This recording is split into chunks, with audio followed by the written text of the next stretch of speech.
Il est en campagne, mais il ne vise pas la présidence de la région, mais plutôt la tête de la FFR, la Fédération française de rugby. Un fauteuil auquel rêve peut-être Bernard Laporte tous les matins en se rasant. Bonsoir Bernard Laporte, vous êtes en meeting ce soir à Gruissant. Alors, est-ce que les comparaisons s'arrêtent là avec le milieu politique? Parce que vous êtes finalement vraiment là pour convaincre et vous battez vraiment la campagne aussi. Oui, bonsoir. Effectivement, oui, je suis à Gruissant tous les mardis soirs, puisque je suis encore pendant 6 mois le manager du club de rugby de Toulon.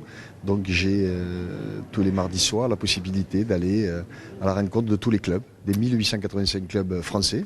Donc là, c'est la 11e réunion. Je ne dirais pas que c'est des meetings, parce que l'essentiel, c'est de parler aux présidents de clubs.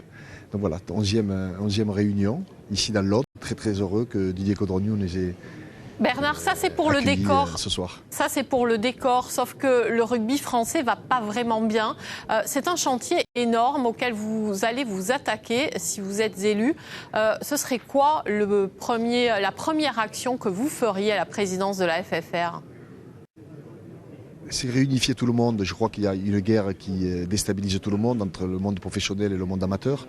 Et il y a surtout un monde professionnel qui se porte très très très bien avec des joueurs de Carter qui rejoignent notre championnat et des clubs amateurs. C'est 99,99% des clubs de la fédération qui sont en train de mourir. Plus de moyens humains, plus de bénévoles, plus de moyens financiers puisque les collectivités locales petit à petit se retirent. Et effectivement, un gap énorme entre le monde professionnel et le monde amateur. Bernard Laporte, et bien sûr que Pardon, vous avez souligné que vous étiez manager du club de Toulon.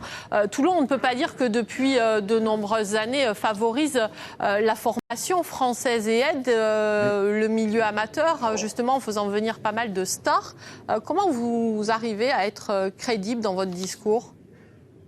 Il ne faut pas confondre les deux choses. Effectivement, le monde professionnel, il est soumis aux lois européennes, donc on a le droit, et encore que il y a un gentleman agreement qui a été signé entre les clubs et la fédération qui fait que sur 33 contrats professionnels, on ne peut avoir que 16 étrangers. Donc il n'y en a pas plus à Toulon qu'ailleurs, des étrangers qu'à Montpellier ou ailleurs. C'est comme ça.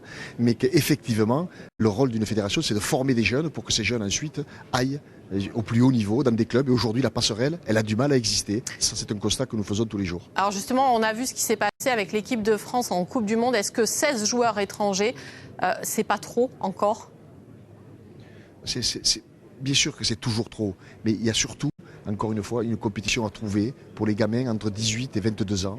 Comment faire pour les rendre performants durant cette période de 4 ans, parce qu'ils ne jouent pas beaucoup dans leur club. Alors certains jouent, les très bons jouent, mais d'autres, à maturité plus tardive, je dirais, ont du mal à s'imposer et donc ne jouent pas. Il faudrait une compétition élitiste pour eux, et j'ai plusieurs idées là-dessus, pour faire en sorte justement que, durant cette période-là, ils ne perdent pas de temps et qu'ils progressent.